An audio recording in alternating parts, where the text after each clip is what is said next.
Thank you very much, Madam Chair. Mr. Brooks, I'm going to do a little home cooking here and go off of our topic while staying on our topic. So help me out. I represent Southwest Virginia. Southwest Virginia has a long history of mining. And lately, we've been working in recent years to redevelop our abandoned coal mines for other purposes. Many of the idle mines in my district, coal and limestone predominantly, are deep underground. They have water that's 50 degrees, the air temperature's in the 50s, and an attractive natural coolant for large hot computer systems like data centers and mining of cryptocurrency. Would you agree? In my legal career, Leader Griffith, I would have said objection leading. Of course I agree. That's what I love about this committee. I get to lead. Bitcoin mining, listen, Bitcoin miners are always looking for lower temperature. I mean, a big part of the energy input is cooling costs. That's one of the reasons why Iceland, Canada, and places like that are very attractive sites. So you would say that we have a real asset in Southwest Virginia if we're trying to repurpose from what we always hear from my colleague who just mentioned reducing coal and so forth. We're trying to repurpose our industry. It was predominantly in a number of my counties, the number one industry. This would be a good way for a win-win, both environmentally and for cryptocurrency. Wouldn't you agree? Sounds like we should talk after the hearing. I think we should. I do appreciate that. Mr. Zurzan and/or Mr. Wright, can you see potential in looking at abandoned mines for cryptocurrency mining purposes? I'll go with you first, Mr. Zurzan. Yes, sir, absolutely. I think you heard it from someone who knows. Yeah. Mr. Wright?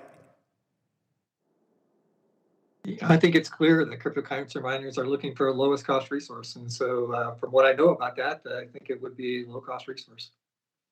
I think that's great. Mr.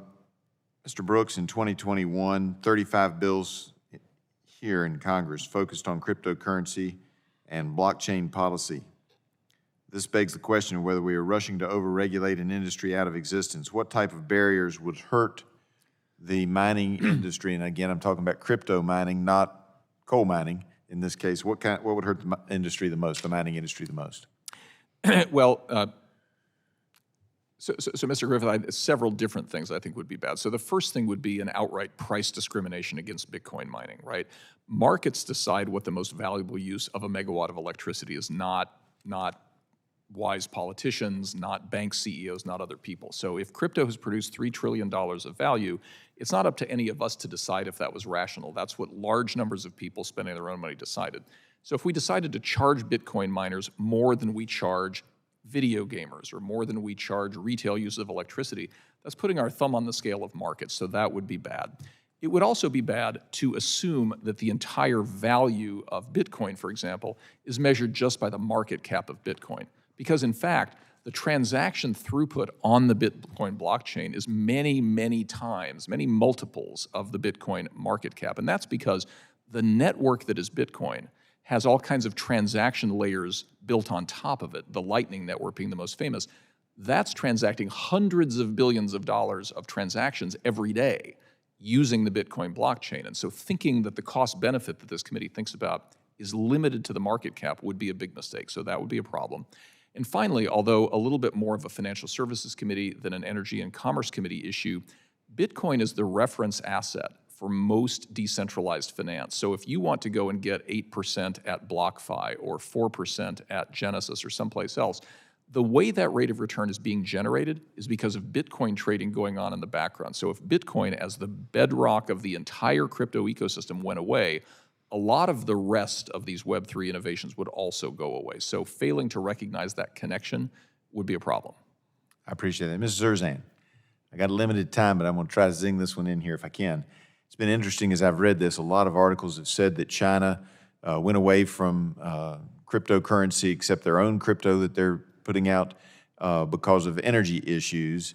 But it seems like to me they don't like, as Mr. Brooks just said, decentralized finances. It seems to me that that might have also been a big reason that China wants to control everything within the Chinese borders and perhaps elsewhere in the world. And they don't like the idea of some upstarts who are decentralized, who like the idea of the free market. What do you think? Mike? I don't want to be hyperbolic, but crypto equals freedom. And there are a lot of places in the world that don't like freedom. And I can say, and one of those might be China. I yield back, Madam Chair.